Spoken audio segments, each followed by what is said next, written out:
وحده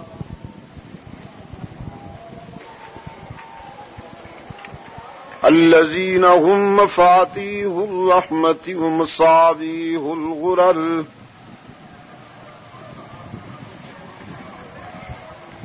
أعوذ بالله من الشيطان الرجيم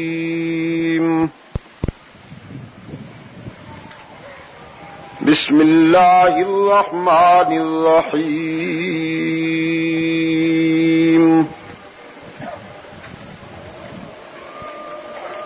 لقد رضي الله عن المؤمنين إذ يبايعونك تحت الشجرة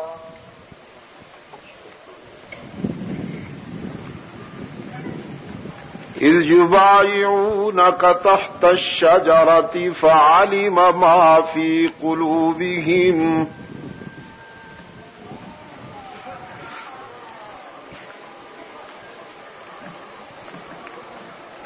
صدق الله مولانا العظيم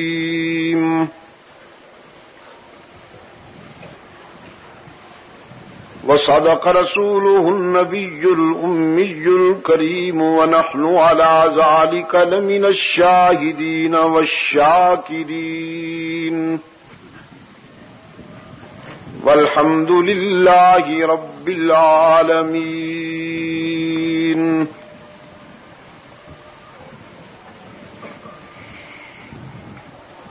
صدر اجلاس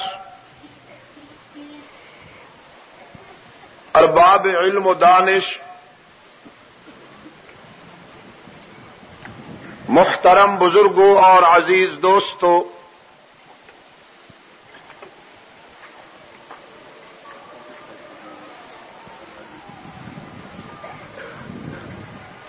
آج 28 اگست 1986 ہم یہاں سعید آباد کراچی میں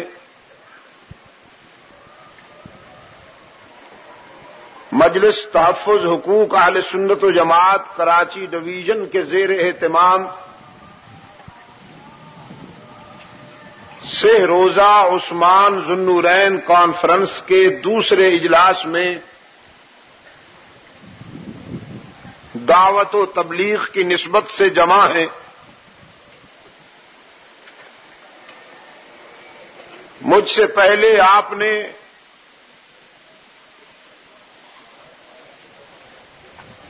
امام اہل سنت حضرت دین پوری مدظلہ کی بڑی فکر انگیز باتیں سماعت فرمائی ہیں.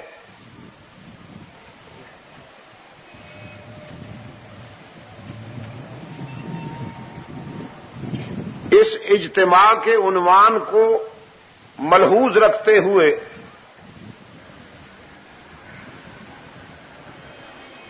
کتاب اللہ سے جو حصہ ابھی ابھی آپ کے سامنے تلاوت کیا گیا،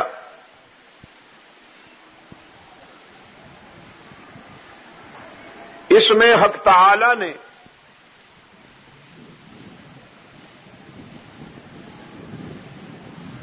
اسلامی تاریخ کے دور اساسی میں پیش آنے والے ایک یادگار واقعے کی طرف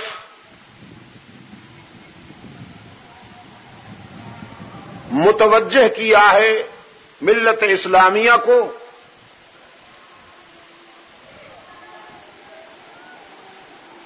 اور وہ واقعہ ہے بیعت رضوان کا،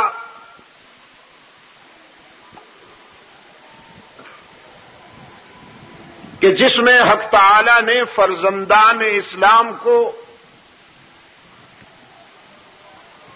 اپنی رضا و خوشنودی اور ان کی کامیابی کی سند مرحمت فرمائیں.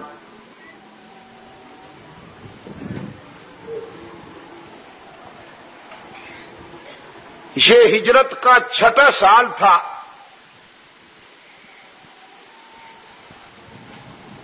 جب رحمت عالم صلی اللہ علیہ وسلم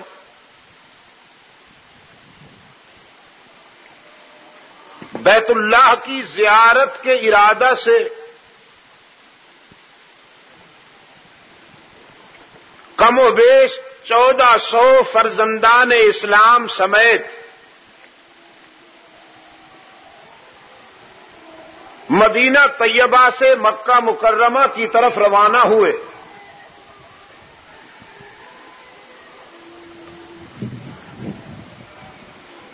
ادھر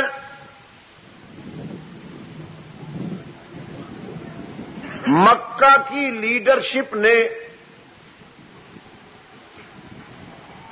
اسلام کے قائد اعظم صلی اللہ علیہ وسلم کی متوقع آمد کو ملحوظ رکھتے ہوئے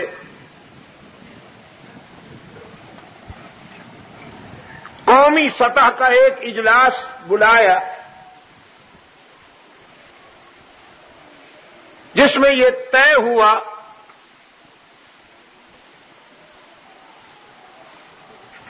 کہ مسلمانوں اور ان کے قائد کو کسی صورت میں مکہ میں داخل نہیں ہونے دیا جائے گا۔ گویا جدید اصطلاح میں اگر میں عرض کروں تو یہ ہوگا کہ مکہ والوں نے اللہ کے رسول کی داخلہ بندی کر دی۔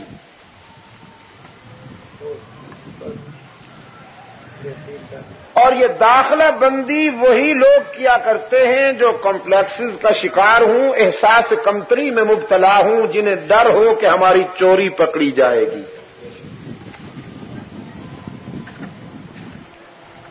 یہ کانفیڈنس کا رزلٹ نہیں ہے۔ جنہیں اپنے موقف پر اعتماد ہو، جنہیں اپنی سوچ پر اعتماد ہو، وہ کبھی اس طرح کی حرکتیں نہیں کرتے۔ احساس کمتری کے بیمار عموماً اس طرح کے حربے ہر دور میں استعمال کرتے ہیں۔ اللہ کے رسول صلی اللہ علیہ وسلم کو اطلاع ہوئی کہ مکہ والوں نے آپ کا داخلہ بند کر دیا ہے۔ رحمت عالم صلی اللہ علیہ وسلم مکہ سے قریب تر حدیبیہ نام کی وادی میں رونق افروز ہوئے، اور یہیں سے آپ صلی اللہ علیہ وسلم نے فیصلہ فرمایا کہ ایک سفارتی مشن مکہ بھیجا جائے تاکہ انہیں یہ بتایا جائے کہ ہم جنگ کرنے کے لیے نہیں آئے بلکہ بیت اللہ کی زیارت کے لیے آئے ہیں، طواف کے لیے آئے ہیں۔ تمہیں ڈرنا نہیں چاہیے اور اپنے اس فیصلے پر نظر ثانی کرنی چاہیے کہ ہم مکہ میں داخل نہ ہوں۔ سفیر بنا کر کسے بھیجا جائے، اس کے لیے اللہ کے رسول صلی اللہ علیہ وسلم کی نگاہ انتخاب ابن خطاب پر پڑی۔ فاروق اعظم رضی اللہ تعالی عنہ کو اللہ کے رسول صلی اللہ علیہ وسلم نے ارشاد فرمایا کہ عمر، کیا تم اس کے لیے موزوں نہیں ہو کہ مکہ جاؤ اور ان سے یہ بات پہنچاؤ کہ ہم لڑنے کے لیے نہیں آئے، بیت اللہ کا طواف کرنے کے لیے آئے ہیں۔ فاروق اعظم رضی اللہ تعالی عنہ کھڑے ہو گئے اور اللہ کے رسول صلی اللہ علیہ وسلم کی خدمت میں عرض کیا میرے لیے تو یہ وجہ سعادت ہے کہ میں آپ کا نمائندہ بن کر جاؤں اور تاریخ میں میرا نام سفیر رسول کے عنوان سے لکھا جائے. بہت بڑی سعادت ہے اللہ کے رسول یہ میرے لیے. لیکن صورتحال یہ ہے کہ آپ مجھے جس مشن پر روانہ کر رہے ہیں وہ مشن جمالی ہے اور بندہ طبعاً جلالی ہے. مکہ والے تو مجھے دیکھتے ہی مشتعل ہو جائیں گے، آتش زیر پا ہو جائیں گے، بھڑک اٹھیں گے، اس لیے کہ وہ میرے نام سے چڑھتے ہیں. کچھ نام ایسے ہوتے ہیں کہ جو حاسدین کے لیے ناقابل برداشت ہوتے ہیں. اور اس مرد نر کے لیے تو اللہ کے رسول صلی اللہ علیہ وسلم نے یہ ارشاد فرمایا، عمر کا نام آتے ہی ابلیس اینڈ کمپنی لمیٹڈ کے حلقوں میں صف ماتم بچھ جاتی ہے.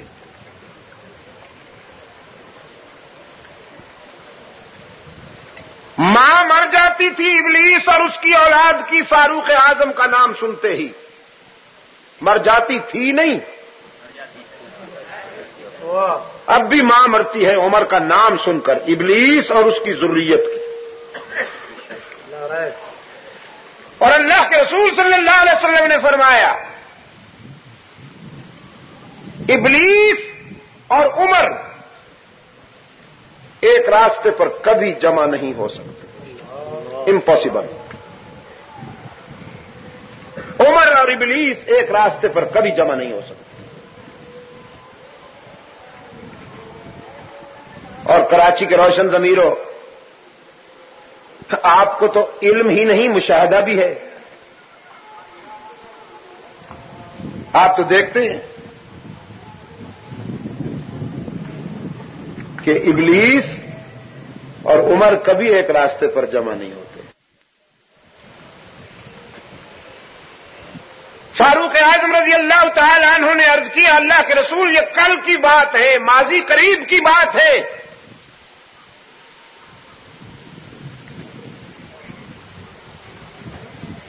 کہ جب صنادید مکہ نے ایک سنجیدہ لابی نے یہ طے کیا کہ شمع ہدایت کو بجھانے کے لیے عمر سے کام لیا جائے اور ابن خطاب رضی اللہ تعالی عنہ کو اس مشن پر بھیجا گیا،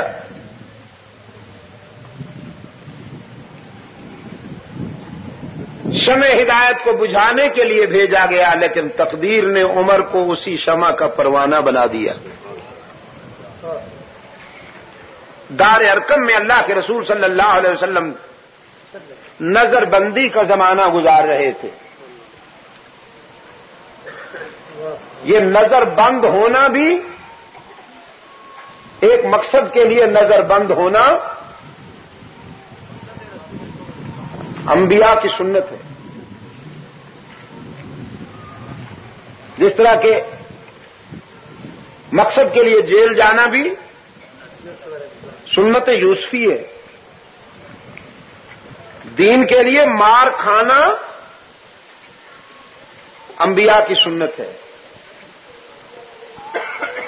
صرف مال کھانا دین نہیں ہے. لیکن یہ بات شیدائی سمجھیں گے، حلوائی نہیں.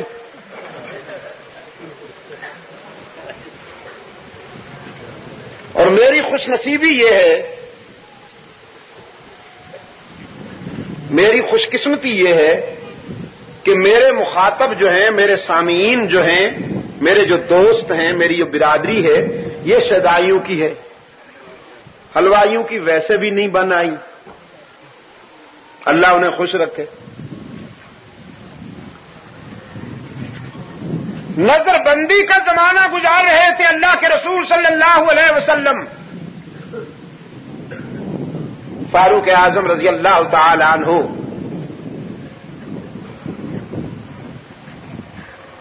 وہ تلوار ساتھ لے کر آئے،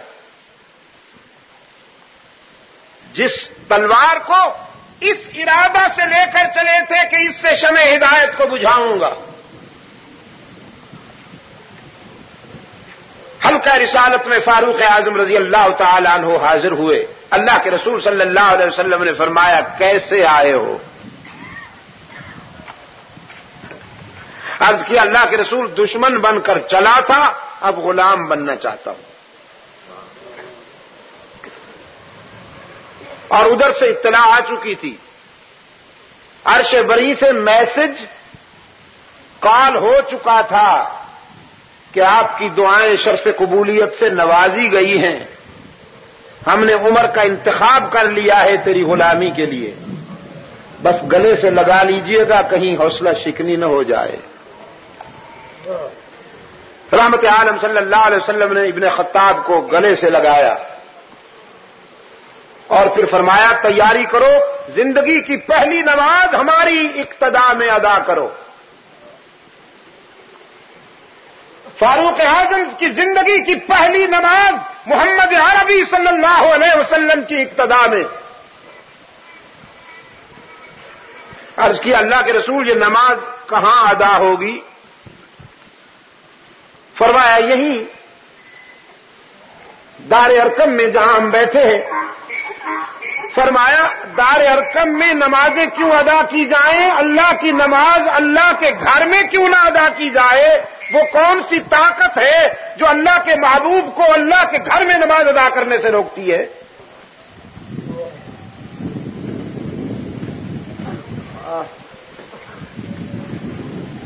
اللہ کے رسول صلی اللہ علیہ وسلم نے فرمایا عمر تیری قوم برداشت نہیں کرتی، تو جانتا ہے کہ ہم نمازیں یہیں ادا کر رہے ہیں.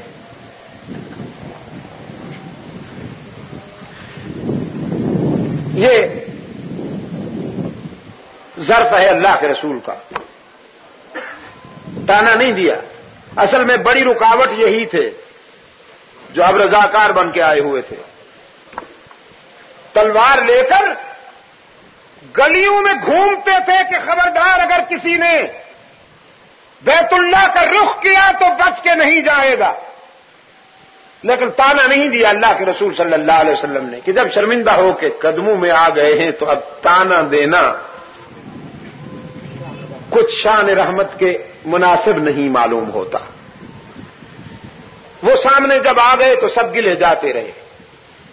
فرمایا تیری قوم گوارا نہیں کرتی.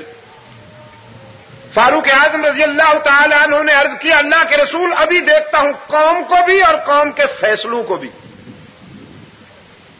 میں نہیں آیا تھا تو نمازیں دار ارقم میں ہو رہی تھی، اب آ گیا ہوں تو بھی نمازیں دار ارقم میں ہوں، تو پھر میرے آنے اور نہ آنے میں کیا فرق؟ میں چلتا ہوں، آپ تیاری کیجئے. اور چوری چھپے نہیں جاتے. میں جا کے پہلے اعلان کرتا ہوں کہ میرا قائد آ رہا ہے. دیکھتا ہوں وہ کون سی طاقت ہے جو آپ کے راستے میں رکاوٹ بنتی ہے.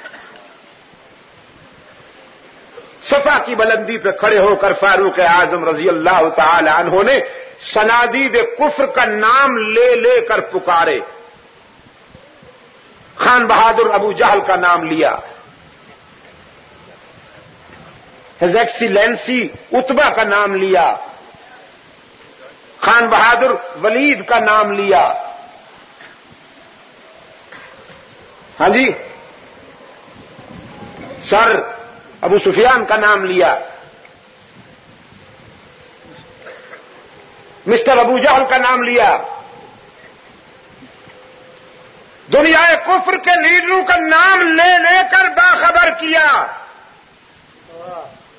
کہ سنو آج کے بعد یہ جوانی، یہ جلالت، یہ غیرت، یہ سہولت، یہ شوکت اور یہ قوت بازو محمد ابن عبداللہ کے مشن کے لیے وقف ہو گئے ہیں.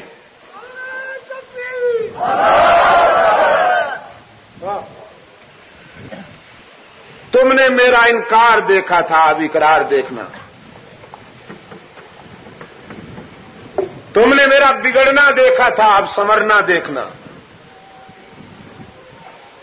تم نے میری بغاوت دیکھی تھی، اب محمد عربی کی اطاعت دیکھنا. اسلام سے تم نے میری عداوت دیکھی تھی، اب محبت دیکھنا۔ اور ہاں، میرے آقا آ رہے ہیں نماز ادا کرنے کے لیے بیت اللہ میں، پھر نہ کہنا ہمیں خبر نہ ہوئی۔ سرکار دو عالم صلی اللہ علیہ وسلم تشریف لائے، بیت اللہ کا بند دروازہ کھولا اور نماز صبح ادا ہوئی۔ باجماعت نماز اس امت نے بیت اللہ کے زیر سایہ جو ادا کی ہے، سب سے پہلی نماز باجماعت رحمت للعالمین کی اقتدا میں وہ یہی تھی جو فاروق اعظم کے ایمان لانے کی صبح کو نصیب ہوئی۔ علامہ ابن تیمیہ رحمت اللہ علیہ نے اس لیے لکھا ہے کہ عمر رضی اللہ تعالی عنہ کے ایمان لانے سے اسلام خلوت سے جلوت میں آ گیا۔ تو عرض کیا اللہ کے رسول، وہ لمحے بھولے تو نہیں مکہ والے؟ میرے لیے تو یہ بہت بڑا اعزاز ہے کہ میں آپ کا سفیر بن کر جاؤں، لیکن مکہ والے تو مجھے دیکھتے ہی تلواریں نیام سے نکال لیں گے۔ اگر دنیا کفر کے گیدڑوں نے تلواریں نکال لی تو اللہ کے رسول پھر اپنے دفاع میں کچھ نہ کچھ تو آپ کے غلام کو بھی کرنا پڑے گا۔ آپ انتظار فرما رہے ہوں گے کہ مشن کامیاب ہوگا اور وہاں تلواریں چل نکلیں گی۔ میں تو ان سے نمٹنا جانتا ہوں، لیکن مشن کے تقاضے جو ہیں وہ کچھ اور ہیں۔ حدیث میں آتا ہے کہ اللہ کے رسول صلی اللہ علیہ وسلم کے لبوں پہ تبسم کی کرنیں چمک اٹھی اور آپ صلی اللہ علیہ وسلم نے فرمایا، ہاں ٹھیک کہتے ہو ابن خطاب، تم نہیں۔ اب نظر انتخاب، جود و سخا، شرم و حیا اور صبر و رضا کے اس پیکر پہ پڑی جسے اسلامی تاریخ عثمان ابن عفان کے نام سے یاد کرتی ہے۔ اللہ کے رسول صلی اللہ علیہ وسلم نے فرمایا، عثمان تم ہمارے نمائندہ بن کر جاؤ، اور مجھے امید ہے کہ مکہ والے تم سے حیا کریں گے، اس لیے کہ تم ان کے محسن ہو۔ کراچی کے روشن ضمیروں، عزیز نوجوانوں، عموماً یہ سمجھا جاتا ہے کہ اسلام قبول کرنے کے بعد حضرت عثمان ابن عفان رضی اللہ تعالی عنہ کی سخاوت کے جوہر کھلے، لیکن اصل بات یہ ہے کہ حضرت عثمان ابن عفان طبعاً سخی تھے۔ زمانہ اسلام سے پہلے بھی عثمان کی سخاوت کا ابر کرم مکہ کے در و دیوار پہ برستا تھا۔ سب سے بڑا دسترخوان حضرت عثمان کا ہوا کرتا تھا، جہاں تشنہ لب اور بھوکے کھانا کھاتے تھے۔ حضرت عثمان رضی اللہ تعالی عنہ لوگوں کے آنسو اپنے دامن میں بھرتے تھے اور اپنی مسکراہٹیں لوگوں میں تقسیم کرتے تھے۔ بہت بڑے تاجر تھے، بہت بڑے تاجر تھے، اور تجارت ہونے کے ناطے سے انہوں نے خوب دولت کمائی، لیکن اس دولت سے عیاشی نہیں کی، اس دولت سے اللہ کے بندوں کے آنسو پوچھے۔ عصر حاضر کا دولت مند، عصر حاضر کا مل آنر، عصر حاضر کا جاگیردار جو کسانوں سے ڈرتا ہے، جو مل مزدوروں سے ڈرتا ہے، کمیونزم سے ڈرتا ہے، سوشلزم سے ڈرتا ہے، اور اس نے لیڈر خرید رکھے ہیں کہ کوشش کرو یہاں کمیونزم نہ آ جائے، کہیں سوشلزم نہ آ جائے، سرخ انقلاب کو روکو۔ سیرت عثمان ذو النورین کے حوالے سے میں انہیں بتا دینا چاہتا ہوں، کمیونزم اور سوشلزم اور سرخ انقلاب کو تمہارے زر خرید لیڈر نہیں روک سکیں گے۔ اگر سرخ انقلاب سے بچنا چاہتے ہو تو عثمان ذو النورین کی سیرت کا مطالعہ بھی کرو اور اس عظیم کردار کے نقش قدم پہ چلنا سیکھو۔ نعرہ تکبیر، عثمان غنی، اللہ عثمان غنی۔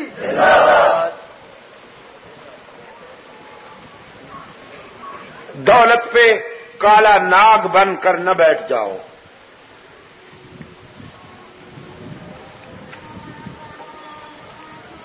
کو عیاشیوں پہ مت اڑاؤ، یہ اللہ کی دی ہوئی امانت ہے، اس کو اللہ کے بندوں کے مفاد میں استعمال کرو۔ اور اگر تم یہ سمجھو گے کہ تمہاری تقدیر عیاشیاں ہیں اور مزدور کی تقدیر خون پسینہ ہے، تو پھر یہ تقدیر جلوے دکھائے گی۔ وہ وقت قریب ہے کہ تمہارا گریبان ہوگا اور مزدور کا ہاتھ ہوگا۔ میرے عزیز دوستو،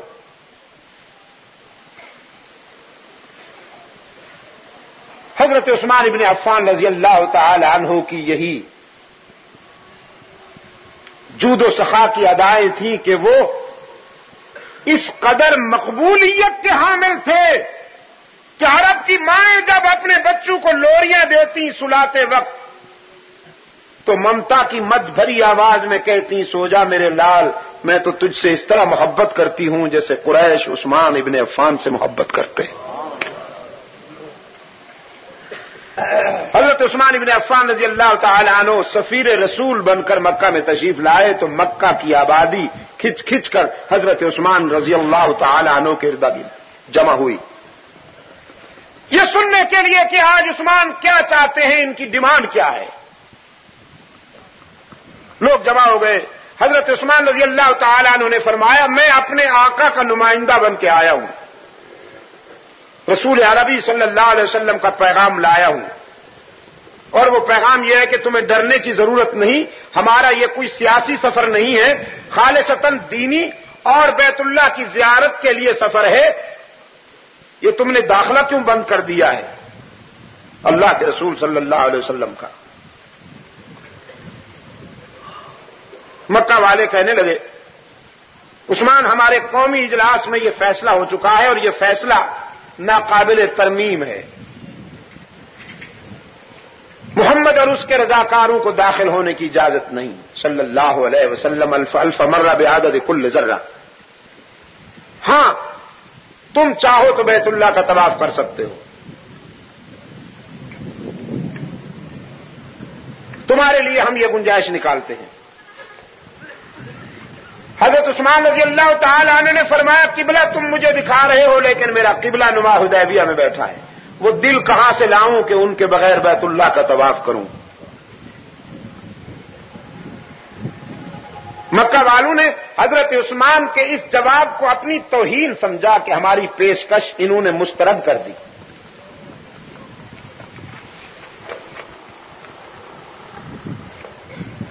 انتقامی جذبات کے پیش نظر اشتعال میں آ کر مکہ والوں نے حضرت عثمان رضی اللہ تعالی عنہ کو نظر بند کرنے کا فیصلہ کیا، اور اس کے ساتھ ہی یہ افواہ اڑا دی کہ عثمان قتل کر دیے گئے ہیں، تاکہ یہ معلوم ہو سکے جو عثمان اپنے نبی کے بغیر بیت اللہ کا طواف نہیں کرنا چاہتا، ذرا ہم دیکھیں تو صحیح کہ اس عثمان کی نبی کے حلقے میں کیا قیمت ہے کہ جب ان کے قتل کی افواہ وہاں تک پہنچتی ہے تو نبی کا رد عمل کیا ہے۔ ان عثمان قد قتل، ان عثمان قد قتل، ان عثمان قد قتل کی افواہیں اور آوازیں بلند ہوئیں، حلقہ رسالت تک بھی آواز پہنچی۔ اللہ کے رسول صلی اللہ علیہ وسلم حزن و ملال کا پیکر بن کر صحابہ سے مخاطب ہوئے۔ صحابہ کرام رضوان اللہ علیہ مجمعین کو جمع کر کے فرمایا، تم نے سن لیا ہے کہ مکہ والوں نے تمام سفارتی اور اخلاقی حدود کو پامال کرتے ہوئے ہمارے سفیر کو قتل کر دیا ہے، اور میں نے یہ فیصلہ کیا ہے کہ اس وقت تک مدینہ نہیں جاؤں گا جب تک کہ عثمان کے خون کا بدلہ نہیں لے لیا جائے گا، چاہے اس مہم میں میری جان ہی کیوں نہ چلی جائے۔ کراچی کے دوستو، سعید آباد کے روشن ضمیروں، انسانی تاریخ میں یہ منفرد اعزاز ہے جو عثمان ابن عفان کو حاصل ہوا۔ سوائے عثمان کے کسی اور انسان کے حصے میں یہ اعزاز نہیں آیا کہ جن کے خون کا بدلہ لینے کے لیے اللہ کے نبی نے اپنے جان داؤ پہ لگانے کا اعلان کیا ہو۔ صرف عثمان ابن عفان ہے جس کے خون کا بدلہ لینے کے لیے اللہ کے نبی نے اپنی جان داؤ پہ لگانے کا اعلان کیا، اور نبی بھی امام الانبیاء والمرسلین محمد عربی صلی اللہ علیہ وسلم جیسا۔ میرے عزیز دوستو، شاہ جی رحمت اللہ علیہ ایک جگہ پنجاب میں تقریر فرما رہے تھے، موسلا دھار بارش ہو گئی، لوگ ذرا ہلنے لگے، فرمانے لگے بارش کے قطرے ہیں، گولیاں نہیں ہیں۔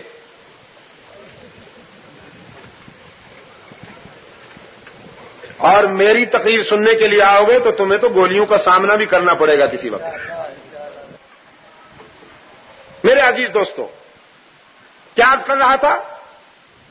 صرف عثمان ابن عفان رضی اللہ تعالی عنہ کو یہ اعزاز نصیب ہوا ہے انسانی تاریخ میں کہ جن کے خون کا بدلہ لینے کے لیے اللہ کے رسول نے اپنی جان داؤ پہ لگانے کا اعلان کیا۔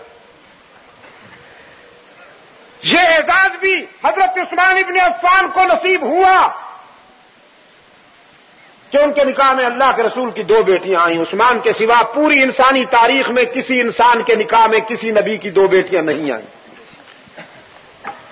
صرف عثمان وہ منفرد انسان ہے پوری انسانی تاریخ میں جس کے نکاح میں اللہ کے رسول صلی اللہ علیہ وسلم کی 2 بیٹیاں آئیں۔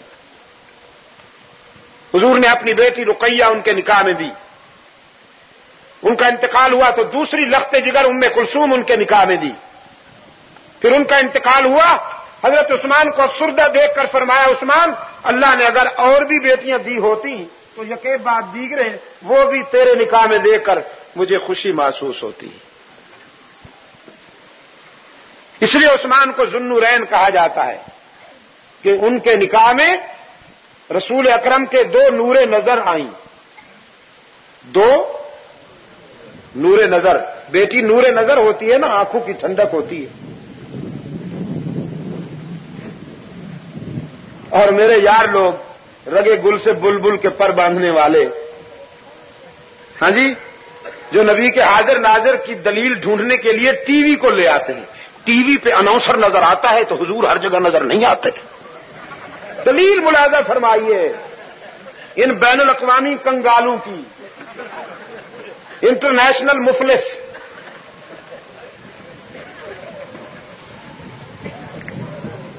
تو وہ بیچارے اپنی مقصد براری کے لیے ذوالنورین، دیکھو جی حضور کی بیٹیاں نور ہو سکتی ہیں تو حضور نور نہیں ہو سکتے؟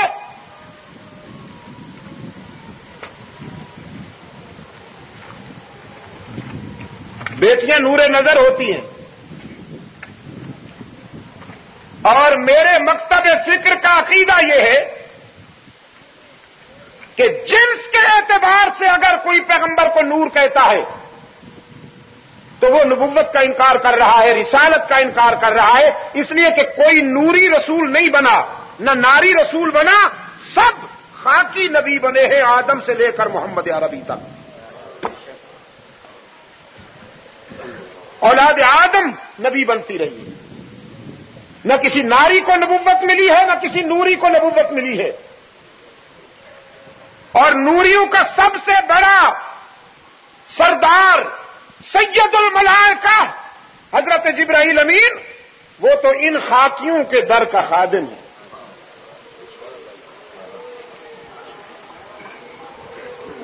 اور اگر پیغمبر کے پروگرام اور آپ کے موقف کے متعلق کوئی کہتا ہے تو پھر میرے مکتب فکر کا عقیدہ یہ ہے کہ رسول اکرم صلی اللہ علیہ وسلم کے خاک پا کے ذرے جو ہیں نا، نالین شریفین سے چھو جانے والے خاک کے ذرے جو اڑتے ہیں، آسمان کے ستارے ان ذروں کی تابانی کا بھی مقابلہ نہیں کر سکتے۔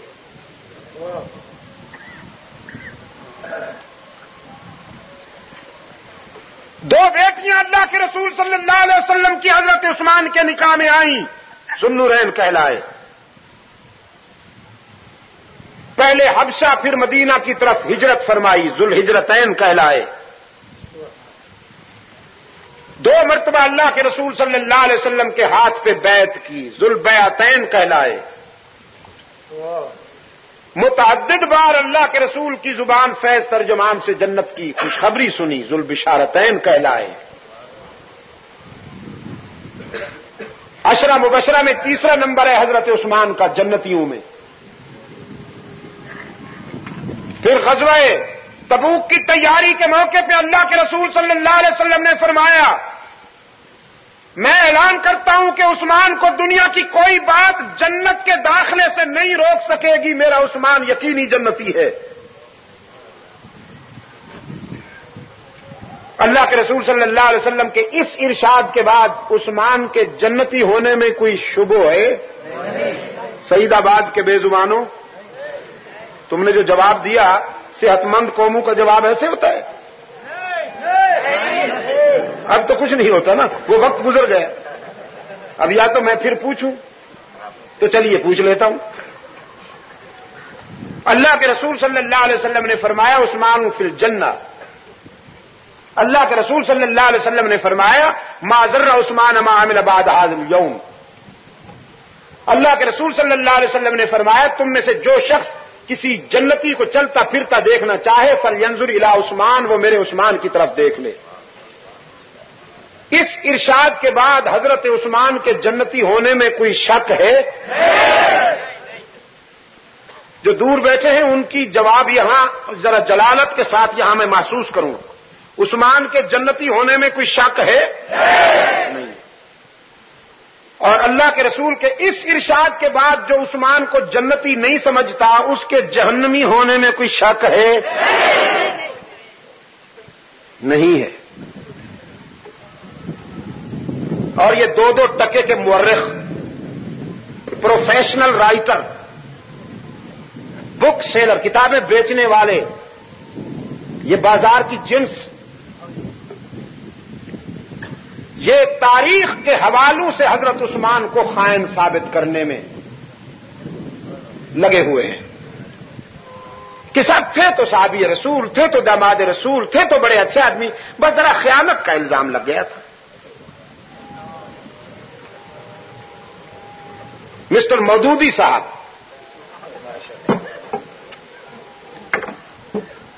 ذرا اقربا پروری ہو گئی تھی۔ میں نے مودودی صاحب کا نام لیا، بہت سارے حضرات کی انتڑیوں میں ہلچل مچ گئی ہوگی۔ دیکھو صاحب کچھ بھی ہو، آخر بہرحال دیکھو نا جی، آخر وہ ایک جماعت کا لیڈر تو ہے، اس طرح نہیں کہنا چاہیے۔ تمہاری انتڑیوں میں بل پڑا، میں نے اگر مسٹر مودودی صاحب کا نام لے لیا تو ہمیں تکلیف نہیں ہوتی جب تم عثمان کو خائن کہتے ہو، جب تم سید عائشہ صدیقہ رضی اللہ تعالی عنہا کو زبان دراز کہتے ہو، جب تم صحابہ کرام پر تنقید کے نستر چلاتے ہو سبائیوں کو خوش کرنے کے لیے، ایران سے خراج وصول کرنے کے لیے، تہران یونیورسٹی میں اپنی کتابیں نصاب میں شامل کروانے کے لیے، صحابہ کے بعد چاہے وہ اپنے وقت کا احمد ابن حنبل، اپنے وقت کا ابو حنیفہ، اپنے وقت کا امام مالک، اپنے وقت کا امام شافعی، مجدد الفسانی، شاہ ولی اللہ اور معین الدین چشتی ہی کیوں نہ ہو، صحابہ کرام سے بڑا کوئی نہیں۔ اس امت میں سب سے بڑے صحابہ ہیں رسول اکرم صلی اللہ علیہ وسلم کے بعد۔ اگر کوئی شخص صحابہ کرام کے کردار پر تنقید کے نستر چلاتا ہے تو وہ مورخ نہیں، مجرم ہے۔ میرے الفاظ امانت ہیں، یاد رکھنا انہیں۔ اگر کوئی تاریخ کے من گھڑت حوالوں کی آڑ لے کر صحابہ پر تنقید کرتا ہے اور عیب نکالتا ہے تو وہ مورخ نہیں، مجرم ہے۔ یہ تاریخ کون ہوتی ہے صحابہ کرام کے بارے میں فیصلہ کرنے والی؟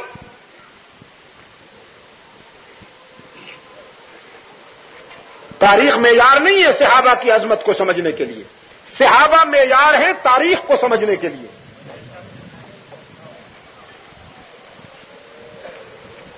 تاریخ سچی ہے یا جھوٹی؟ نہیں، میں اب ایک بات کہہ رہا ہوں، تاریخ کا یہ چیپٹر میرے سامنے ہے اور میں جاننا چاہتا ہوں کہ یہ سچی ہے یا جھوٹی ہے، تو پھر میں یہ دیکھوں گا کہ اس میں صحابہ کی تنقید ہے یا تعریف ہے۔ اگر تنقید ہے تو جھوٹی ہے، تعریف ہے تو سچی ہے۔ تو پھر معیار صحابہ ہے، تاریخ نہیں ہے۔ صحابہ کو سمجھنے کے لیے تاریخ کی طرف ہم نہیں جائیں گے، تاریخ کو سمجھنے کے لیے صحابہ کرام کی طرف دیکھیں گے، اور جو حصہ صحابہ پر تنقید کرے گا ایک لمحے کی تاخیر کیے بغیر ہم اس تاریخ کو دیوار پہ ماریں گے، لیکن صحابہ کرام میں ہم کوئی جرم اور داغ نہیں سنیں گے۔ اور اصل بات تو وہی ہے جو میں بتایا کرتا ہوں، پتہ نہیں یہاں سعید آباد کے دوستوں کو کبھی بتائی کہ نہیں، بات تو ہے جذبے کی، اندرون دل۔ یہ سینے میں ایک پوری کائنات آباد ہے، یہ دل کی دنیا بڑی وسیع ہے، احساسات، انسانی نفسیات۔ یہ ہے کہ جب کسی سے محبت ہو تو پھر اس کی خوبیاں دیکھی جاتی ہیں، اور جب کسی سے بغض ہو جائے تو پھر خوبیاں بھی خامیاں بن جاتی ہیں۔ علاقے میں ایک اللہ والا بڑا نیک تھا، نمازی تھا، جی خلیق تھا، غریبوں کے کام آتا تھا، دکھ بانٹتا تھا، کسی کو تکلیف نہیں پہنچاتا تھا، سارے لوگ اس کا احترام کرتے تھے، رسپانس ملتا تھا اسے ہر شخص کی طرف سے۔ لیکن بیوی اس کو نہیں مانتی تھی، وہ تنقید ہی کرتی رہتی تھی۔ بڑا اللہ والا بنا پھرتا ہے، بڑا نیک بنا پھرتا ہے، پرانا پاپی ہے، اچھی طرح جانتی ہوں تجھے، میرے سامنے ٹھیک ٹھاک ہو کے رہا کر ورنہ سارے کس بل نکال کے رکھ دیے جائیں گے تیرے۔ اور ارباب علم و دانش اگر محسوس نہ کریں میرے عزیز نوجوان تو عرض کرتا چلا جاؤں کہ یہ تنقید جو ہے یہ ویسے بھی نسوانی ذوق ہے، مردانہ ذوق نہیں ہے۔ مرد تو میدان کے جوہر ہوتے ہیں، عورتیں بیچاری اور تو کچھ کر نہیں سکتی، گھر میں بیٹھ کر تنقید ہی کرتی رہتی ہیں۔ تو وہ تنقید کرتی رہتی تھی، بہت اچھی طرح جانتی ہوں تجھے، بڑا ولی بنتا ہے۔ وہ اللہ والا اللہ سے دعا کرتا تھا الہ العالمین اس کوتاہ نظر کو بھی وسعت نگاہ دے کہ یہ مجھے پہچانے۔ ایک دن اللہ نے کرم کیا، اسے قوت پرواز مل گئی اور وہ اڑتا ہوا گھر کے سامنے سے گزرا۔ کچھ اور لوگوں نے بھی دیکھا، بیوی نے بھی دیکھا۔ کچھ دیر بعد جب یہ گھر آیا تو بیوی کہنے لگی تو ولی اللہ بنتا ہے؟ ولی ہوں تو ایسے سبحان اللہ، آج میں نے ایک شخص کو دیکھا بغیر پروں کے اڑتا ہوا جا رہا تھا، آنکھوں کو ٹھنڈک ملی، دل کو سرور ملا، سبحان اللہ، ایمان تازہ ہو گیا اسے دیکھ کر۔ وہ مظلوم کہنے لگا اچھا دیکھا تھا اسے؟ کہا بالکل دیکھا تھا، وہ بڑا سکون نصیب ہوا۔ کہنے لگا تو پہچانا تھا اسے؟ وہ جو اڑ رہا تھا وہ کون تھا؟ کہنے لگی کون تھا؟ اس نے کہا یہ تیرا شوہر ہی تو تھا، ناچیز تھا، اور کون تھا؟ کہنے لگی اچھا تو تھا، فوراً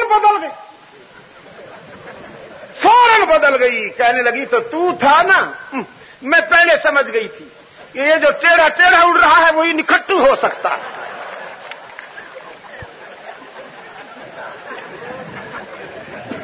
آپ ہنس رہے ہیں، میں تو ایک بات کہہ گیا ہوں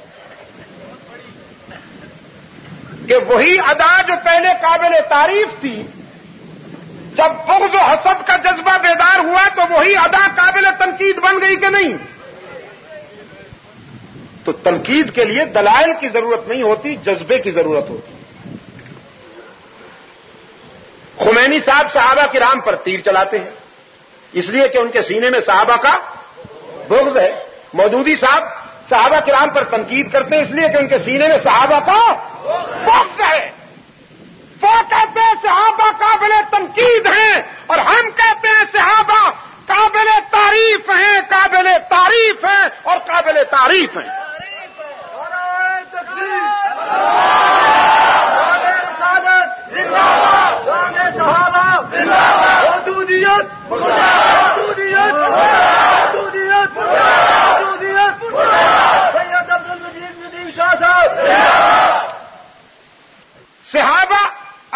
بن جائیے اس تصور کے تحت کہ ہو سکتا ہے یہ ہماری زندگی کی آخری رات ہو. میں آپ سے پوچھتا ہوں صحابہ قابل تنقید ہیں یا قابل تعریف ہیں؟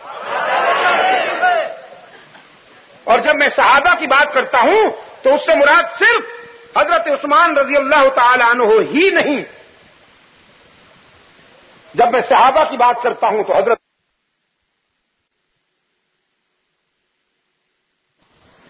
جب میں صحابہ کی بات کرتا ہوں تو حضرت علی بھی اس میں ہے, حضرت حسن بھی اس میں ہے, حضرت حسین بھی اس میں ہے, بلال و سلمان بھی اس میں ہیں. جو تاریخ کا حصہ کسی خارجی کی لکھی ہوئی تاریخ حضرت علی رضی اللہ تعالی عنہ پر تنقید کرتی اور کیچڑ اچھالتی ہے, ہم اس کو مردود سمجھتے ہیں. حضرت علی رضی اللہ تعالی عنہ پر الزام تراشی کرنے والا مردود ہے. حضرت حسن رضی اللہ تعالی عنہ پر الزام تراشی کرنے والا مردود ہے. حضرت حسین رضی اللہ تعالی عنہ پر الزام تراشی کرنے والا مردود ہے. صدیق اکبر پر الزام تراشی کرنے والا مردود ہے. فاروق اعظم پر الزام تراشی کرنے والا مردود ہے. اور عثمان ابن عفان پر الزام تراشی کرنے والا. اس میں کوئی شبہ ہے؟ اس میں کوئی شبہ نہیں.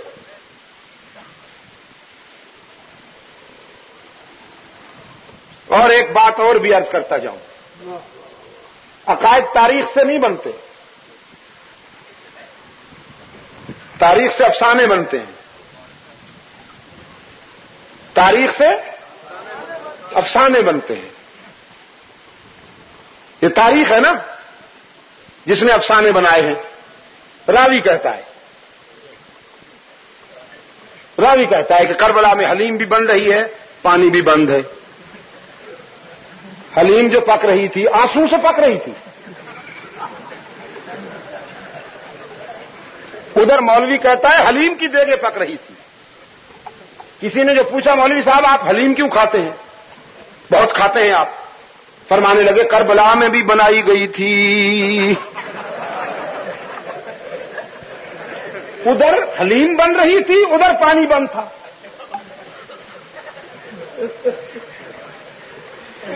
اور راوی کہتا ہے, یہ پتہ نہیں راوی کس بلا کا نام ہے. اور میں بڑے درد دل سے کہا کرتا ہوں ان دوستوں کو کہ راوی کے کنارے پہ جھونپڑے نہ بناؤ.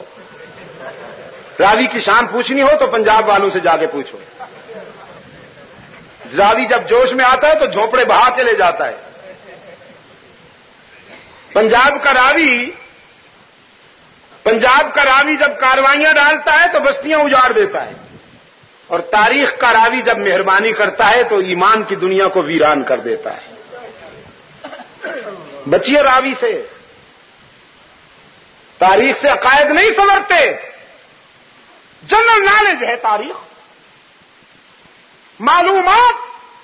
معلومات کے لیے تاریخ کو اسٹڈی کیجئے. میں آپ کو یہ نہیں کہتا کہ چھوئی موئی اختیار کر لو, مطالعہ کیجئے تاریخ کا, لیکن اپنے آپ کو پابند بنا کر نہ بیٹھو کہ جو تاریخ کہے گی اسی پر ایمان لے آئیں گے. نہیں, ایمان اس پر لائیں گے جو قرآن کہے گا اور پیغمبر کا فرمان کہے گا.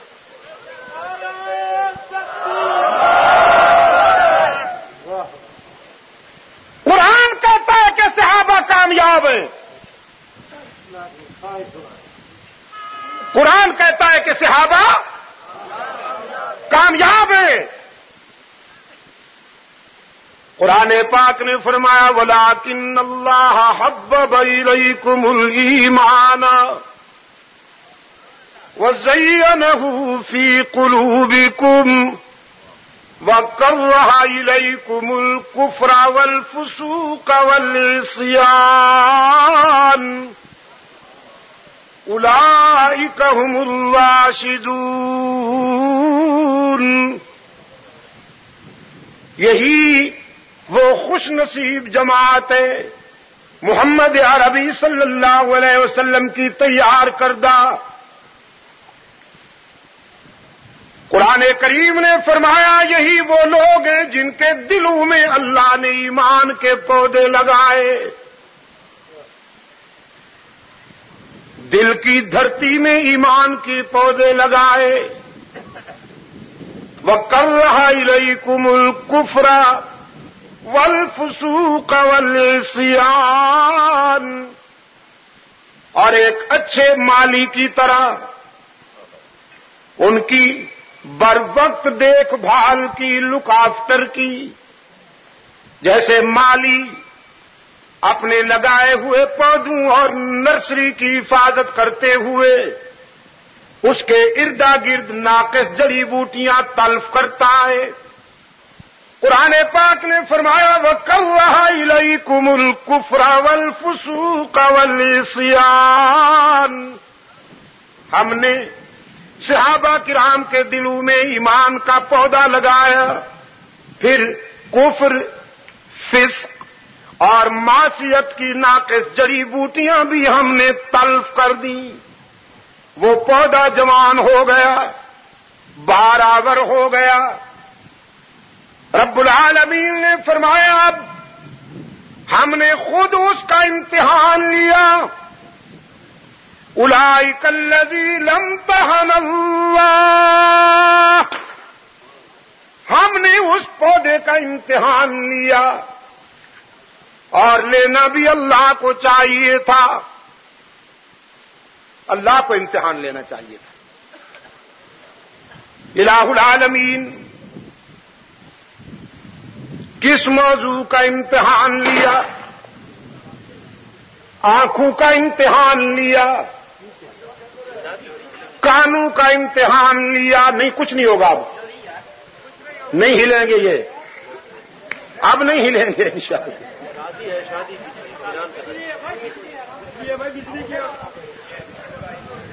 پاؤں کا امتحان لیا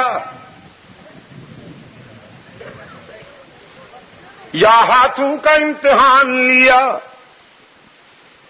قرآن کریم نے فرمایا نہیں، ایمان کا پودا دل کی دھرتی میں لگایا گیا تھا تو رب العالمین نے امتحان بھی دل کی دھڑکنوں کا لیا۔ علیم بذات الصدور جو وہی ہے الہ العالمین۔ نتیجہ قرآن کریم نے فرمایا اولئک ھم الراشدون،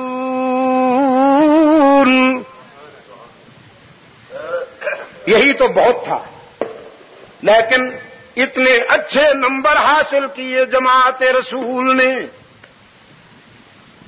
کہیں فرمایا اولئک ھم المفلحون، کہیں ارشاد ہوا اولئک ھم المہتدون، کہیں فرمایا اولئک ھم المؤمنون حقا، کہیں فرمایا اولئک حزب اللہ، یہی ہے وہ خوش نصیب لوگ، یہی ہے سعادت مند طبقہ، یہی ہے فلاح پانے والے، یہی ہے ہدایت کا معیار، یہی وہ خوش نصیب ہیں جو فرش پر نبی کے سپاہی ہیں، عرش پر اللہ کا لشکر ہیں۔ اس دن ایک صاحب نے یہ رکا لکھا تھا، جو بیان کے دوران تو میں نے پڑھا نہیں، بعد میں جب میں نے کھولا تو اس پہ لکھا ہوا تھا یہ اولئک کا حزب اللہ جو کہا گیا ہے، یہ وہی حزب اللہ ہے جو کیماری والا ہے۔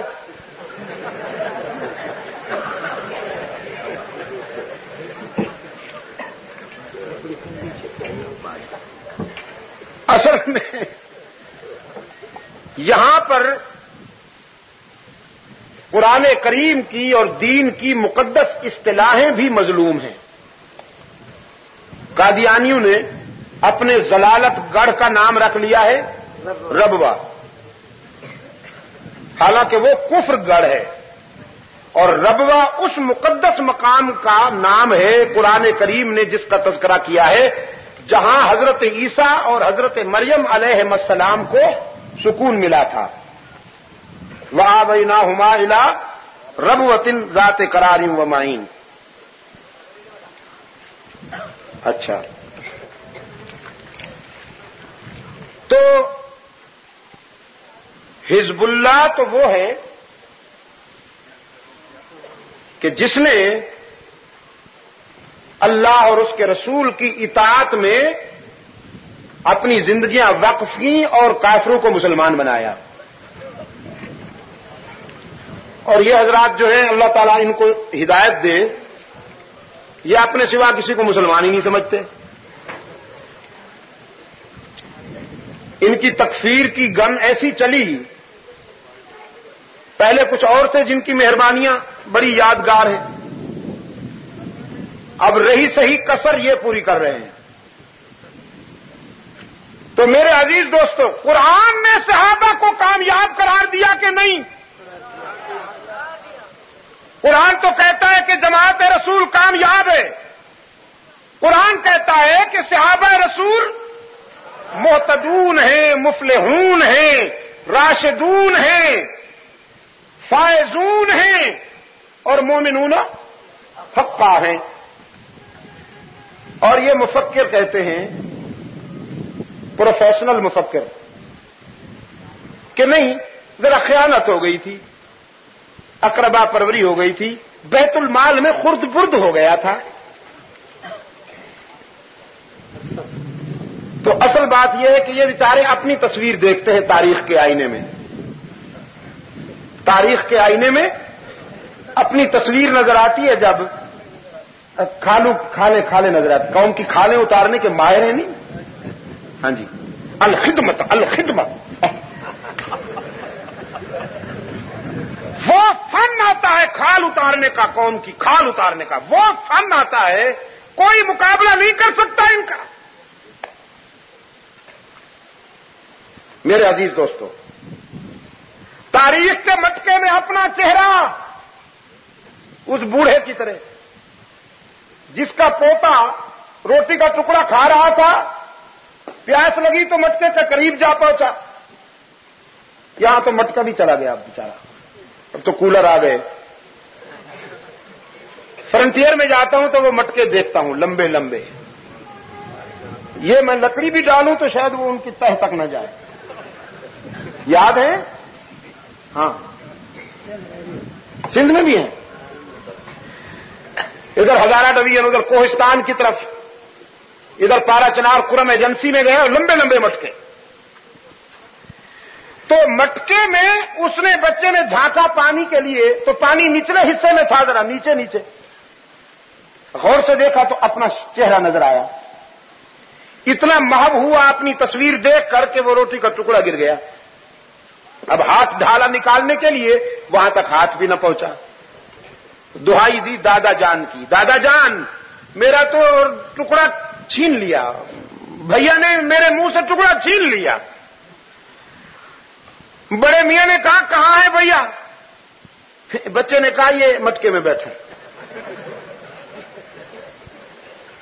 بڑے میاں کو غصہ آیا کہ میرے گھر میں آ کر کون ہے جو میرے بیٹے کے منہ سے لقمہ چھینتا ہے. جلال میں لرزتے کانپتے ہوئے تشریف لائے اور بچے سے کہا کہ کہاں ہے؟ اس نے کہا یہ مٹکے میں بیٹھا ہے. اس نے جو بچے کو ہٹا کے دیکھا تو اپنا چہرہ نظر آیا. حضرت بھی بہت بڑے مفکر تھے، کہنے لگے اچھا مٹکے میں بیٹھا ہے، جو غور سے دیکھا. کہنے لگا تم تو کہتے تھے بھیا یہ تو کوئی سفید ریش بوڑھا بدماش ہے، سفید داڑھی رکھی ہوئی ہے اور بچوں سے روٹیاں چھینتے ہو، تمہیں اللہ کا خوف نہیں آتا، حیا نہیں آتی؟ جیسے اس نے کیا ویسا ہی ری ایکشن ہوا تو غصوں میں اٹھا کے مکہ دے مارا. آگے بولتے بھی ہو میرے سامنے. مٹکا ٹوٹ گیا اور پانی بہہ گیا، نہ بھیا رہا نہ بوڑھا رہا. تاریخ کے مٹکے میں اپنا حلیہ دیکھ کر صحابہ پر خیانت کے الزام لگانے والے بدنصیبوں، موت سے پہلے توبہ کر لو ورنہ تمہارا گریبان ہوگا اور عثمان کا ہاتھ ہوگا. کہ میں نے تو اپنا سب کچھ اسلامی انقلاب پر قربان کر دیا، تم نے مجھ پر خیانت کا الزام لگایا. مسجد نبوی کے صحن کی توسیع کا مرحلہ آیا تو عثمان ابن عفان نے 80,000 کی زمین خرید کر کے مسجد کے صحن کے لیے وقف کی. اس دور کا 80,000 اس دور کے 80 ارب سے تو کم نہیں ہو سکتا. کیوں میاں بھئی 100 روپے تولہ سونا تو ہمیں یاد ہے. 100 روپے تولہ سونا وہ تو ہمیں بھی یاد ہے. اور بزرگوں کو 1 روپے کا 1 تولہ بھی یاد ہے. بعض ایسے بھی ہیں. تو پھر آج سے 1400 سال پہلے کے جو 80,000 ہیں وہ اس دور کا کیا ہوگا؟ صحن مسجد نبوی کی توسیع میں عثمان کی دولت کام آئی. مدینہ والوں کے لیے ایک یہودی کی ملکیت میں صرف ایک ہی میٹھے پانی کا کنواں تھا جس سے پانی حاصل کرنے کے لیے ملت اسلامیہ کی بہو بیٹیاں شام تک انتظار کیا کرتی تھیں. اللہ کے رسول صلی اللہ علیہ وسلم نے فرمایا کون ہے جو یہ کنواں خرید کر کے میری امت کے لیے وقف کر دے اور مجھ سے جنت کی ٹکٹ لے؟ عثمان پہنچے, یہودی کے منہ مانگے دام ادا کر کے وہ کنواں خرید کر کے آئے. اللہ کے رسول صلی اللہ علیہ وسلم کی خدمت میں حاضر ہوئے. عرض کیا اللہ کے رسول وہ کنواں میں نے خرید لیا ہے. رحمت عالم صلی اللہ علیہ وسلم نے فرمایا جزاک اللہ عثمان, اب وہ آپ کی ملکیت ہو گیا تو میری امت کے لیے سہولت رہے گی. عرض کیا نہ اللہ کے رسول میں نے خریدا تو ہے, ملکیت میری نہیں ہے, اب وہ تا قیامت آپ کی امت کے لیے وقف کرتا ہوں.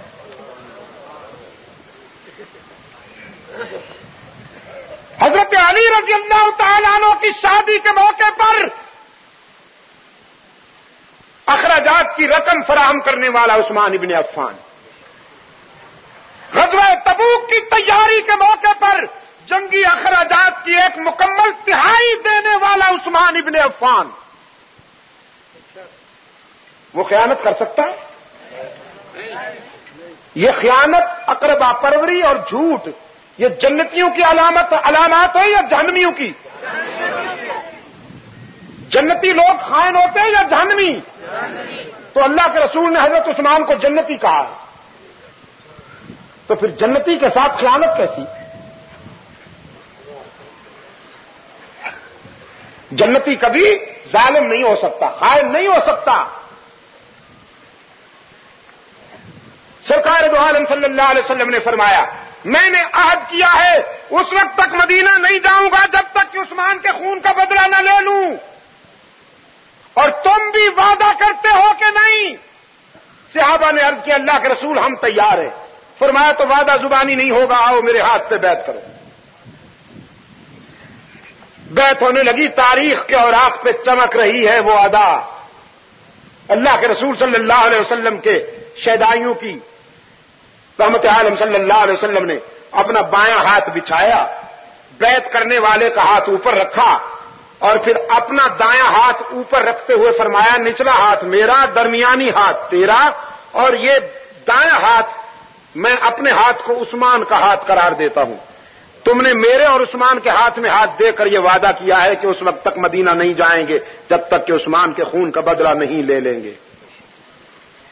اور کراچی کے روشن ضمیروں, عثمان کے لیے یہی نسبت بھی کوئی کم نہیں تھی کہ اللہ کے رسول نے اپنے ہاتھ کو عثمان کا ہاتھ قرار دے دیا. یہ نسبت اللہ کو اتنی پسند آئی, فرمایا ان الذین یبایعونک انما یبایعون اللہ بالیقین. جن لوگوں نے آپ کے ساتھ وعدہ کیا ہے میرے پیغمبر, ان بیعت کرنے والوں کو بتا دو کہ یہ وعدہ تو تم نے اللہ سے کر لیا. ید اللہ فوق ایدیہم, یہ اوپر والا ہاتھ تو گویا اللہ کا ہاتھ ہے. ایک اور مقام پہ فرمایا لقد رضی اللہ عن المؤمنین اذ یبایعونک تحت الشجرہ فعلم ما فی قلوبہم بالیقین. اللہ راضی ہو گیا ان اہل نظر سے، ان ایمان والوں سے جنہوں نے درخت کے سائے میں آپ سے بیعت کی۔ دنیا کا ہر باضمیر انسان عثمان کی عظمت کو سلام کرتا ہے کہ تنہا مکہ میں نظر بند ہونا قبول کیا، یہاں حدیبیہ میں 1400 انسانوں کو جنت کے ٹکٹ دلوائے۔ اور عثمان کی عظمت کا یہ انداز بھی ناقابل فراموش ہے کہ جس درخت کے سائے میں عثمان کے خون کا بدلہ لینے کے لیے بیعت لی گئی، اللہ نے اس درخت کو بھی قرآن میں جگہ عطا فرمائی۔ اذ یبایعونک تحت الشجرہ، بیعت ہو گئی، وعدہ ہو گیا، اللہ کی طرف سے رضا اور خوشنودی کا اعلان بھی ہو گیا۔ لقد رضی اللہ عن المؤمنین۔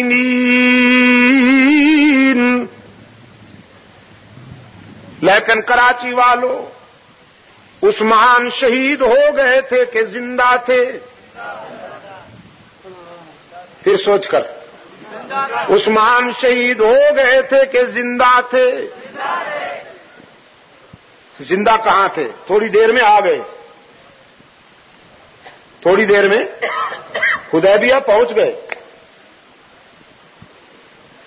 صحابہ کرام میں سے کسی ایک نے بھی اللہ کے رسول صلی اللہ علیہ وسلم کی خدمت میں یہ نہیں کہا کہ عثمان تو زندہ تھے، پھر آپ بے قرار کیوں ہوئے؟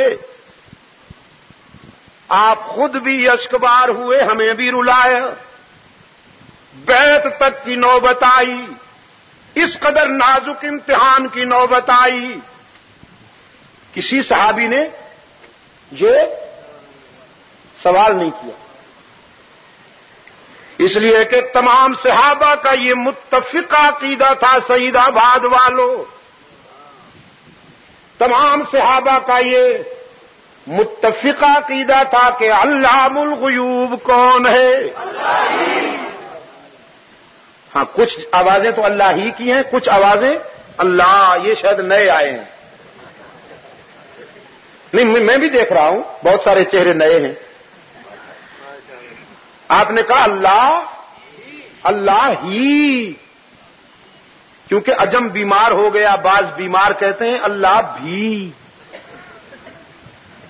جی، اللہ بھی علام الغیوب ہے، اس کا نبی بھی علام الغیوب ہے۔ اللہ بھی ہر جگہ موجود ہے، اس کا نبی بھی ہر جگہ موجود ہے۔ کھڑے ہو جاتے ہیں بیچارے، حضور آ گئے، اور کوئی پوچھنے والا نہیں ان سے کہ اگر حضور آ جاتے ہیں تمہارے وہاں، حالانکہ نہ حضور آتے ہیں نہ کوئی صحابی آتا ہے، صرف حلوہ آتا ہے، فیرنی آتی ہے، جلیبیاں آتی ہیں اور لڈو آتے ہیں، اور مولوی صاحب ایسا مست ہوتا ہے، وہ کہتے ہیں بس حلوہ جو آ گیا سب کچھ آ گیا۔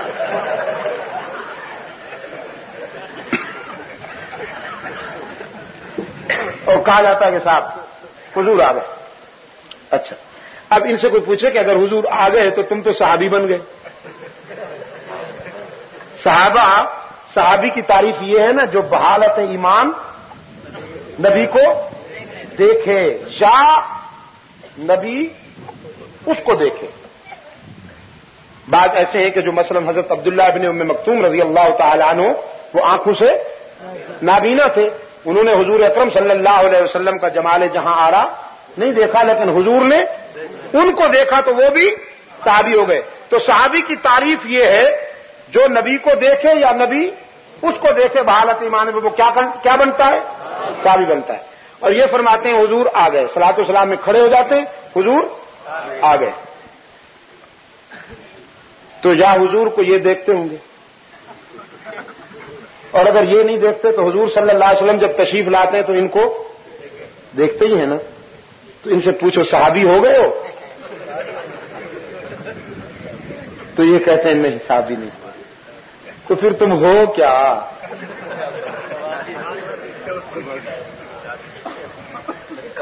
جو حضور کو دیکھے، جو حضور کو دیکھے اور حضور اس کو دیکھیں اور وہ پھر بھی صحابی نہ بنے، وہ تو ابو جہل ہوتا ہے۔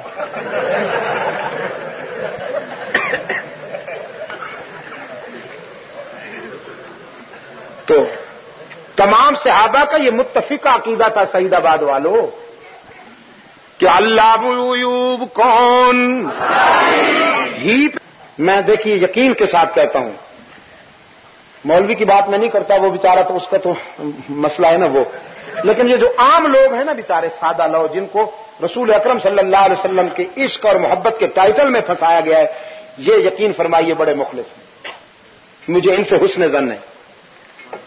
جیسے ان لوگوں نے اہل بیت کی محبت کی آڑ میں پھنسایا ہے لوگوں کو، نعرہ حیدری، نعرہ حیدری لگا کر، جی ہم تو علی کے غلام ہیں، اور ادھر پھر نشتر چلاتے ہیں صدیق اکبر پر۔ علی کی محبت اور صدیق کی عداوت، عمر کی عداوت، عثمان کی عداوت، انہوں نے علی کے نام پر ایکسپلائٹ کیا، اور ان دوستوں نے نبی کے عشق اور حضور، یا رسول اللہ، جی یا رسول اللہ، ہم تو حضور کے غلام ہیں بس۔ اور یہ عام لوگ بیچارے سمجھتے نہیں کہ اصل میں چکر کیا ہے۔ تو اللہ کے فضل و کرم کے ساتھ میں ان خوش نصیب اللہ کے ناقص بندوں میں سے ہوں، بہت ہی عاجز انسان ہوں، لیکن میں اللہ کا شکر ادا کرتا ہوں کہ بہت سارے لوگوں کو بات سمجھ میں آئی ہے۔ صرف پاکستان میں نہیں، دنیا کے 22 ملکوں میں اللہ نے مجھے پہنچایا، اور الحمدللہ ثم الحمدللہ کے بعد بہت بات سمجھ میں آئی۔ تو اس لیے ذرا تھوڑا سا آپ بھی ایثار کیا کرو، ہی کی ضرب ضمیر کی قوت سے لگایا کرو، معدے سے نہیں، ضمیر کی قوت سے، تاکہ بھی کے بیماروں کو اللہ شفائے کاملہ عطا فرمائے۔ صحابہ کرام کا یہ متفق عقیدہ تھا کہ علام الغیوب کون؟ جزاک اللہ۔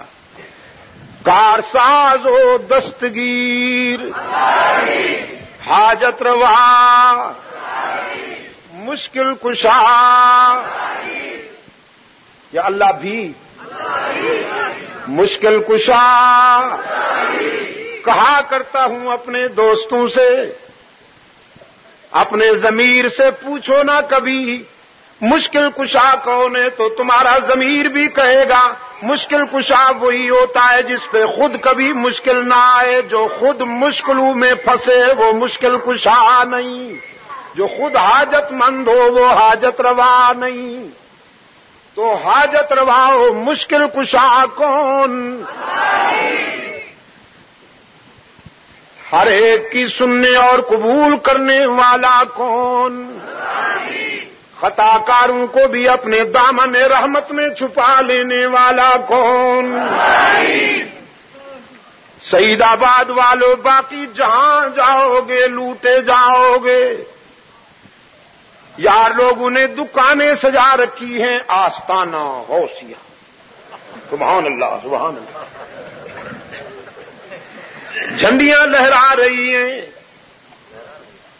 چادریں چڑھا رکھی ہیں، زلفیں بڑھا رکھی ہیں، آفیشل سٹائل بنا رکھا ہے، سج دھج کے بن ٹھن کے بیٹھے ہیں حضرت صاحب، جو حضرت صاحب کم اور دلہن زیادہ لگتے ہیں۔ اور تھیوری یہ ہے، سلوگن یہ ہے، کچھ لے کے آؤ گے تو کچھ لے کے جاؤ گے، خالی ہاتھ آؤ گے تو خالی ہاتھ جاؤ گے۔ بادشاہو، بزرگوں کی خدمت کریا کرو، کچھ لے کے آسو تے کچھ لے کے جاسو، خالی ہاتھ آسو تے، لیکن صرف اسی کا در ہے جو تو بھول بیٹھا ہے۔ اقبال کہتا ہے وہ ایک سجدہ جسے تو گراں سمجھتا ہے، وہ ایک سجدہ جسے تو گراں سمجھتا ہے، ہزار سجدوں سے دیتا ہے آدمی کو نجات۔ وہی در ہے جہاں سے ہر وقت صدا آتی ہے کچھ نہ لے کے آؤ سب کچھ لے کے جاؤ، خالی ہاتھ آؤ دامن بھر کے جاؤ۔ قل یا عبادی الذین اسرفوا علی انفسہم لا تقنطوا من رحمت اللہ ان اللہ یغفر الذنوب جميعا انہ هو الغفور الرحیم۔ کچھ نہ لے کر سب کچھ دینے والا کون؟ تانا دیے بغیر خطا کاروں کو بھی اپنے دامن رحمت میں چھپا لینے والا کون؟ خطا کاروں کو بخش دینے والا کون؟ باقی جہاں جاؤ گے لوٹے جاؤ گے، لیکن یہی وہ در رحمت ہے، جب یہاں آؤ گے تو وہ رحمت کے خزانے لٹائے گا۔ صحابہ کرام نے تو نہیں پوچھا اللہ کے رسول صلی اللہ علیہ وسلم سے کہ اللہ کے رسول عثمان تو زندہ تھے آپ بے قرار کیوں ہوئے؟ ہمیں اشکبار کو ہونا پڑا اس لیے کہ صحابہ کا یہ عقیدہ تھا کہ علام الغیوب اللہ کے سوا کوئی نہیں، پیغمبر وہی جانتا ہے جو اللہ بتائے، اور جو راز اللہ نہ بتائے نہ نبی جانتا ہے نہ ولی جانتا ہے، بندوں میں سے کوئی نہیں جانتا جب تک وہ نہ بتائے۔ تو اب آخری بات، اللہ نے اپنے نبی کو کیوں نہیں بتا دیا کہ میرے محبوب گھبراؤ نہیں عثمان زندہ ہے، عثمان آ جائے گا، ان کے قتل کی اطلاع غلط ہے، اللہ نے کیوں نہیں بدریہ وہی بتا دیا؟ اس لیے کہ اس عالم ما کان و ما یکون کو پتہ تھا کہ یہ مظلوم آج سے 29 سال بعد سن 35 ہجری میں انتہائی مظلومیت کے ساتھ قتل کیا جائے گا۔ اس وقت عثمان کے خون کے بدلے کی آوازیں بلند ہوں گی، جو آوازیں سن 35 ہجری میں بلند ہونے والی تھیں خون عثمان کے قصاص کی، اللہ نے ان آوازوں کو منسوخ کرنے کے لیے سن 6 ہجری کو بیعت ہو لینے دی کہ یہ مظلوم جب بھی قتل کیا جائے اس کے خون کا بدلہ لینے کی آوازیں انتشار نہیں ہیں نص قطعی کے مطابق۔ آج ہم عثمان ذو النورین کی یاد منانے کے لیے یہاں جمع ہیں، ان کی سیرت اور ان کی شخصیت پر گفتگو کر رہے ہیں، ٹھیک ہے؟ اب وقت آ گیا ہے کہ ہم دعا کے لیے ہاتھ اٹھائیں گے اور یہ محفل برخاست ہوگی اور ہم سب اللہ کا شکر ادا کرتے ہوئے گھر چلے جائیں گے کہ تیرا کرم ہے کہ تو نے اپنے نبی کے غلاموں اور اپنے محبوب کے تذکرے سننے کی ہمیں سعادت عطا فرمائی۔ یہی بات ہے نا؟ یہی بات ہے نا؟ نہیں میں ایک بات پوچھ رہا ہوں آپ سے، چھٹی نہیں دے رہا آپ کو۔ یہی بات ہے نا؟ ہم دعا کریں گے اور گھروں کو جائیں گے یا جلوس نکالیں گے؟ گھروں کو چلے جائیں گے دعا کے ہاتھ اٹھا کر، یہ تو ہے دین۔ اور اگر ہم یہاں سے جلوس نکال لیں تو یہ کیا ہوگا؟ سیاست۔ جزاک اللہ۔ اب تک جو بات ہوئی ہے اور اب جب ہم دعا کے لیے ہاتھ اٹھائیں گے اور گھروں کو جائیں گے، یہ تو ہے دین، یہ تو ہے ہمارا مذہب۔ اور اگر میں آپ سے کہوں کہ نہیں اب میں آگے لیڈر بنتا ہوں تم میرے پیچھے جلوس نکالو تو یہ کیا ہو جائے گی؟ سیاست۔ اس لیے مجلس تحفظ حقوق اہل سنت و جماعت کہتی ہے مذہب کے نام پر سیاست کی دکان نہ چمکائی جائے۔ محرم الحرام میں مذہب کی آڑ میں جلوس بازی کا سلسلہ بند ہونا چاہیے۔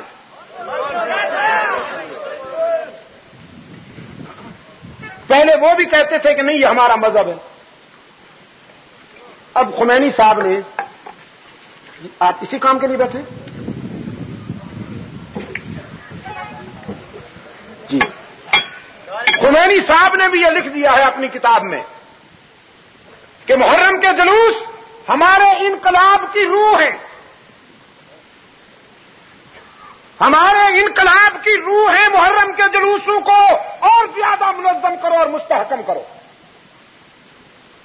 اس کا مطلب یہ ہے کہ یہ جلوس بازی اس ملک میں خمینی ازم کو لانے کے لیے کی جا رہی ہے، جو اس ملک کی واضح اکثریت کے خلاف کھلی سازش ہے. اور مجلس تحفظ حقوق اہل سنت و جماعت پورے ملک میں اپنا فرض ادا کرتے ہوئے اس ملک کی واضح اکثریت کے عقائد و نظریات کے خلاف کسی سازش کو کامیاب نہ ہونے کا عہد کر چکی ہے. ہم اپنے عقائد و نظریات کی حفاظت کے لیے ہر قربانی دینے کے لیے تیار ہیں، اور ہم حب الوطنی کے جذبہ کے تحت یہ مطالبہ کرتے ہیں کہ مذہب کے نام پر سڑکوں میں، شاہراہوں اور روڈ پر جلوس بازی کا سلسلہ بند ہونا چاہیے. آپ اس آواز میں ہمارے ساتھ ہیں؟ جو میرے ساتھ ہیں ذرا ہاتھ اونچے کریں نا، اور دونوں ہاتھ. مذہب کے نام پر جلوس بازی کا سلسلہ بند ہونا چاہیے. ہونا چاہیے کہ نہیں ہونا چاہیے؟ اور اگر نہیں ہوگا تو پھر ہم بھی عثمان ذو النورین کی شہادت اسی طرح منائیں گے کہ بندہ روڈ پہ جلوس نکلے گا. ٹھیک ہے؟ اگر ان کے ہاں جلوس نکالنا مذہب ہے تو پھر ہمارے ہاں بھی.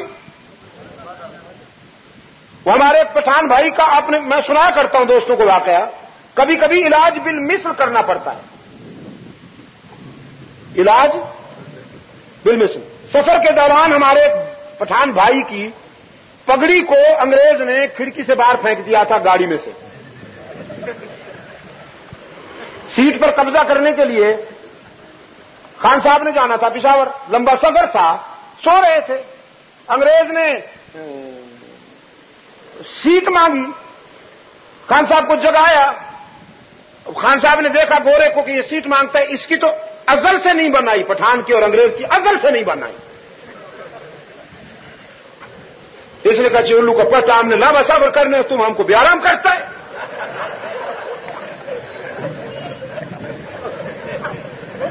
خان صاحب سو گئے. بیت الخلاء جانے کا اتفاق ہوا تو اپنی پگڑی سیٹ پر لمبی کر کے چلے گئے. انگریز بڑا مکار، وہ اسی موقع کے انتظار میں تھا کہ یہ جائے اور میں کاروائی ڈالوں. خان صاحب کے جاتے ہی انگریز نے پگڑی اٹھائی، اس کو گیند بنایا اور کھڑکی سے باہر. خان صاحب واپس آئے تو سیٹ بھی جا چکی تھی، پگڑی بھی جا چکی تھی. اب خان صاحب نے مسافروں سے کہا ہمارا پگڑی کدھر ہے؟ وہ تو سمجھ گیا بھی سیٹ پہ تو قبضہ کر لیا اس نے، گوری چمڑی والے سیاہ دل نے. تن کا گورا من کا کالا. تو مسافروں سے پوچھا ہمارا پگڑی کدھر ہے؟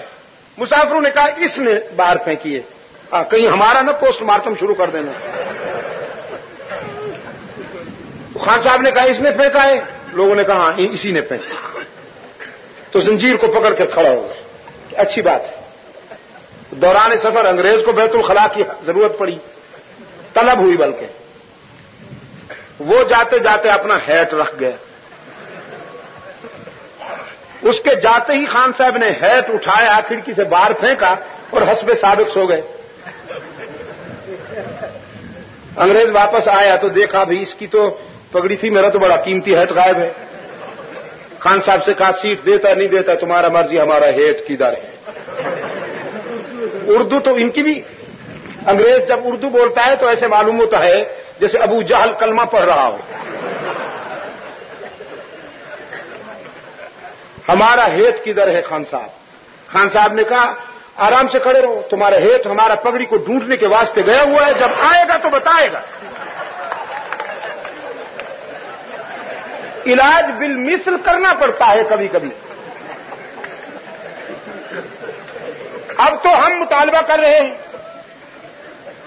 اب ہم مطالبہ کر رہے ہیں کہ مذہب کے نام پر یہ جلوس بازی کا سلسلہ بند ہونا چاہیے. اور اگر نہیں تو پھر اللہ کے فضل و کرم کے ساتھ ہمارے شہید بہت ہیں. ہم تو سلسلہ شروع کریں گے بدر سے. بدر سے، احد سے، بشمول یرموک، قادسیہ، مدائن، حنین، تبوک، وہ اپنا آپ کے کربلا، اور یہ سلسلہ شاملی، بالا کوٹ، یہ تو صرف محرم میں، ہم تو سال کا کوئی دن ہی خالی نہیں جانے دیں گے۔ لہذا اللہ آپ کو اور زیادہ اپنے مذہب اور اپنے عقیدے کے تحفظ کے لیے شعور نصیب فرمائے۔ اپنا فرض ادا کرنے کے لیے بیدار رہیے۔ تقریریں اچھی چیز ہے، لیکن تحریر بہت نازک شے ہے اس دور میں۔ تحریر نے صحابہ پر نشتر چلائے ہیں، اور یہ بھی تحریر ہے جو صحابہ کا دفاع کرتی ہے۔ میرے 12 بیانات جو انڈیا کے علماء کرام کو اللہ جزائے خیر دے، انہوں نے کیسٹوں سے لفظ بلفظ دیکھیے نا۔ آپ تو صرف اتنا کرتے ہیں کہ کیسٹ پر آپ نے تقریر ریکارڈ کر دی، پھر 3-4 مرتبہ سنا، اکتا گئے تو اس کے اوپر کچھ اور بھر دیا۔ یہ کبھی کبھی بٹن چوک جاتا ہے ہمارے ٹیپ ریکارڈ والے دوستوں سے، کسی اور بٹن پہ وہ ریکارڈنگ کے بجائے پلے والے بٹن پہ ہاتھ جا پڑتا ہے تو گانا شروع ہو جاتا ہے، جس سے پتہ چلتا ہے کہ ٹیپوں پہ کیا کچھ بھر رکھا ہے انہوں نے۔ لیکن انڈیا کے مسلمانوں کے ذوق کی داد دیجئے کہ انہوں نے لفظ بلفظ کیسٹوں سے نقل کر کے 450 صفحات کی یہ کتاب شائع کر دی، پیغام حق و صداقت۔ یعنی تھوڑا سا چلا کر لکھ لینا، اس کو بند کر دینا، پھر چلا کر لکھ لینا، اس کو بند کر دینا۔ 12 تقریریں انہوں نے نقل کی ہیں۔ یہ اہم کام ہوا کہ نہ ہوا؟ دیوبند سے اس کے 2 ایڈیشن شائع ہو کر ختم ہو گئے۔ اب پاکستان میں یہ ایڈیشن آیا ہے بہت اچھی طباعت کے ساتھ، خوبصورت بینڈنگ اور اعلیٰ پیپر میں، پڑھے لکھے حضرات کے لیے انشاءاللہ معلومات کا ذخیرہ ہے۔ اس میں توحید، رسالت، مناقب صحابہ 11 تقریریں انڈیا کی ہیں، اور آخری تقریر خلافت راشدہ کے موضوع پر مانچسٹر میں ہونے والی خلافت راشدہ کانفرنس میں ہوئی تھی۔ یہ پڑھے لکھے حضرات دعا کے بعد لیں، اس کا مطالعہ کریں اور اپنے بچوں کو بھی پڑھائیں۔